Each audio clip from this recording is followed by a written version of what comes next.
لمونځ د الله سره خبرې دي، د الله سره مناجات دی. لمانځه باندې کله چې انسان مواظب وي نو الله جل جلاله د بدو کارونه ساتي.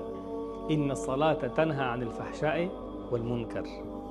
دې کې شک نشته که چېرته دوستان په لومړي صف کې په جماعت باندې لمونځونه ادا کړي، تاسو یقین وکوئ چې دوی الله جل جلاله ته ډېر زیات ورلنډېږي. او بیا خاصتا کله چې انسان په سجده کې اوسیږي نو بیا الله جل جلاله ته ډېر زیات لنډ وي. هر هغه څوک چې غواړي چې ښه پرېکړې ولري، ښه تصمیمونه ولري، نو هغه د خپل تندی الله جل جلاله ته په سجده کې ډېر زیات کیږي. زموږ تخصص وایي چې د انسان په دې تندي کې انسان خپلې پرېکړې کوي.